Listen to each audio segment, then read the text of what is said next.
opened your phone this morning before you said a single word. Maybe before you even sat up. And the strange part is, you do not fully remember deciding to do that. It just happened. Like breathing. Like something your hand already knew before your brain caught up. And here is the thing that nobody really talks about. It is not just a habit. Something deeper is going on. Something that has been quietly changing the way you think. Not what you think about, how you think. And once you see it, you cannot unsee it. Think about the last time you sat in a waiting room. No phone, nothing to read. Just you and the wall and the soft hum of an air conditioner. How long did that last before it felt uncomfortable? Most people say less than 2 minutes. Some say less than 30 seconds. And that feeling, that restless, itchy, slightly anxious feeling of doing nothing, that feeling is new. It did not always exist this strongly. Something changed. Think about the last conversation you had that felt a little off. Maybe someone was talking to you and their eyes kept drifting down. Or maybe it was you. Half listening, half somewhere else. And nobody said anything about it. Because it is just normal now. Think about the last time you watched a movie and did not check your phone once. Or read a few pages of something without rereading the same line 3 times. Or tried to remember something simple and just could not pull it up. A name, a word, a place. It was right there. And then it was not. You probably blamed it on being tired or stressed, or just having too much going on. But what if it is not that? Here is something strange to sit with. These moments all feel separate. The phone in the morning, the drifting attention, the conversation that lost its thread, the memory that slipped away. They feel like small, unrelated things, like just life. But there is actually a pattern. And the pattern is not about your phone. It is about what your phone has been doing to the inside of your head. And that is where things start to get interesting. There is a researcher named Marianne Wolf. She spent years studying how the brain reads. Not what we read, how we do it. And she noticed something in herself. After years of studying deep reading, she sat down with a book she loved. And she could not get past the first page. Her eyes kept moving forward before her mind had processed anything. She described it as skimming on the surface of words, unable to sink in. She was a reading scientist, and she had lost the ability to read deeply. She had not forgotten anything. She had not lost intelligence. But her brain had quietly rewired itself, based on how she had been consuming information. And this is not just about books. Think about how you watch videos now. You probably skip to the interesting part, or speed it up, or have something else playing in the background. Think about how you scroll through a feed. You are making hundreds of tiny decisions every minute. Keep, skip, keep, skip. Your brain is moving fast, very fast, and it is getting very good at that speed. But here is the thing. Speed comes at a cost, and the cost is something most people never notice, until one day they do. The human brain has something called neuroplasticity. It sounds complicated, but the idea is simple. Your brain physically changes based on what you repeatedly do. Every habit carves a small groove. Every repeated behavior makes that pathway smoother, stronger, faster. This is how you learn to ride a bike. This is how your fingers find the right letters on a keyboard without looking. Your brain adapted. It got efficient. But here is what nobody warned us about. The same thing is happening right now. With the internet. With the feed. With the constant, relentless, never-ending stream of content. Your brain is adapting. It is getting very fast at processing short things.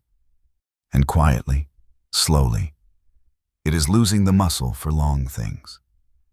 Think about how your attention moved 10 years ago.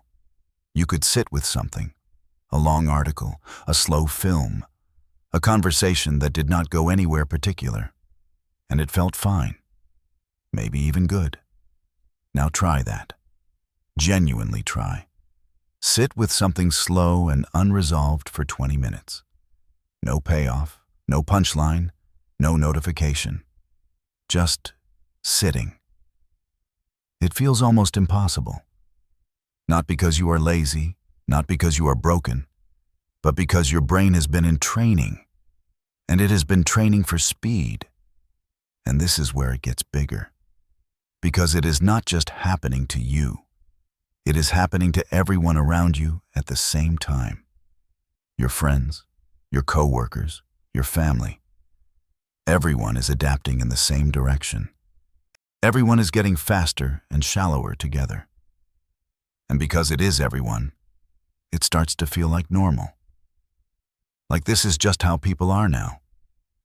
This is just how conversations go. This is just how long people can focus. But it is not normal. It is new. It is a collective neurological shift that happened in about 15 years. And almost no one has stopped to ask what we traded away. There is something called the default mode network. When your brain is doing nothing, this part activates. It is responsible for daydreaming, for connecting unrelated ideas, for that feeling of a thought arriving from nowhere. Most of your best ideas come from this place. Most of your self-understanding, most of your creativity. It only turns on when you are bored, when there is silence, when there is nothing to process. But here is the problem. We have eliminated boredom. Every waiting moment is filled. Every quiet gap is plugged with content. The commute, the bathroom, the few minutes before sleep. All of it filled. And the default mode network never turns on, because there is always something else. And this connects to something that almost everyone has felt. That strange sense that you are busy all the time. You are always consuming something, always watching, listening, scrolling. But at the end of the day, you feel empty. Not tired from doing too much. Empty from not doing enough of the right things. That feeling has a name. Some researchers call it cognitive junk food. Your brain consumed 1,000 things today, but none of them actually fed it. And the hunger just keeps coming back. Now here is where the system comes in, because all of this is not accidental. The speed, the fragmentation, the constant noise. None of this happened by chance. There is a design behind it. The platforms you use every day are built on one currency: attention. Not your well-being, not your creativity, not your relationships, just attention. The longer you look, the more they earn. And they have spent billions of dollars figuring out exactly how to keep you looking. They studied slot machines. They studied gambling psychology. They studied what makes a rat keep pressing a lever. And then they built that into the feed. Variable rewards, unpredictable likes, notifications that arrive at just the right moment.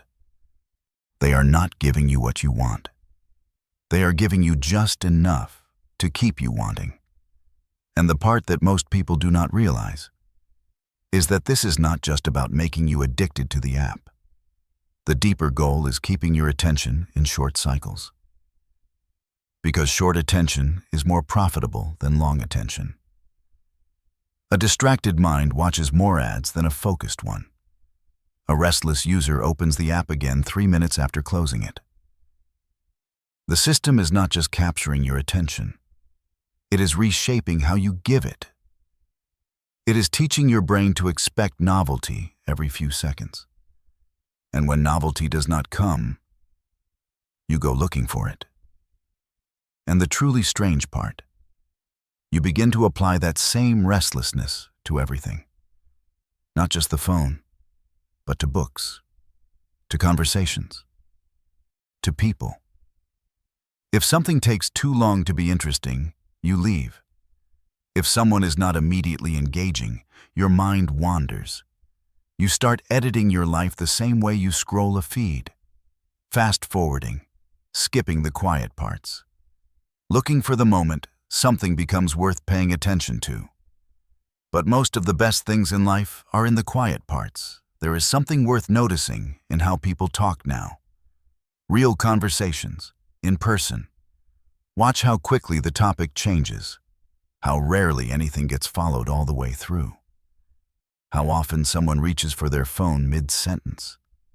Not because they are rude, but because they are uncomfortable staying in one place too long. The brain has been trained to expect the next thing, and the next thing, and the next thing. Depth feels slow. Silence feels wrong. Stillness feels like something has gone missing. And this changes more than conversations. It changes how we process emotions. Emotions take time. Grief needs to sit. Joy needs space to fully arrive. But we are not sitting with things anymore. We are moving past them. Something difficult happens, and within 60 seconds, there is a meme. Within a few hours, there is content about it. Within a week, it is already old. We are processing life at scroll speed, and emotional processing does not work at scroll speed. Things that needed time are getting buried, not healed, just buried under the next thing.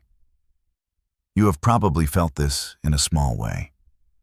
That moment when something genuinely moves you, a piece of music, a conversation that felt real, a view that made you stop, and for a second, something opens up inside you, and then your hand reaches for your phone, to take a picture, to share it, to post it somewhere.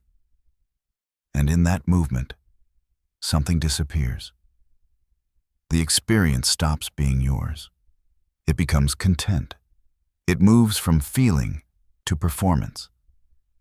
And you are left slightly emptier than you were a moment ago. None of this is your fault. That is important to say. You did not choose this. Nobody sat down one afternoon and decided to rewire their attention. It happened slowly, update by update, notification by notification, year by year. You were handed a tool that changed the way you think, and nobody explained what was happening on the inside. But here is what is worth sitting with. You are not powerless in this. Not because there is some easy fix, but because you can see it now. Most people never stop to look at this. They feel the restlessness and blame themselves. They feel the emptiness and fill it with more content. They feel the drift in their attention and assume something is wrong with them. But it is not something wrong with you. It is something you were never warned about. And seeing it clearly is not nothing. Think about the moments in your life that have mattered most. Not the most stimulating moments, not the most entertaining ones. The ones that actually meant something. A long walk with someone you trust.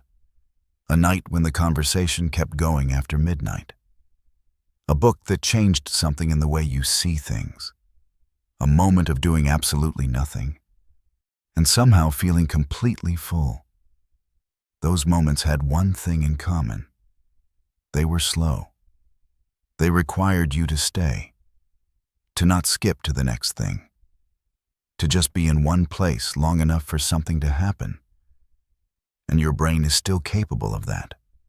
It is not forgotten. It is just out of practice. There is a version of you that could sit with a thought for an hour, that could follow an idea all the way to the end, that could be bored without feeling anxious. That version is not gone. It is just waiting. Somewhere underneath the noise, underneath the feed, underneath the habit of always reaching for something. It is still there, quieter than it used to be, but still there. You opened your phone this morning before you said a word, maybe before you even knew you were awake. And now you know that was not just a habit. It was a signal, a small window into something much larger, something that has been quietly happening inside you, inside everyone. A slow, invisible rewiring. Not dramatic, not sudden, just one scroll at a time. The internet did not just change what we see, it changed how we see. And the question worth carrying with you is not what to do about it. The question is simply this: what do you notice now that you are looking?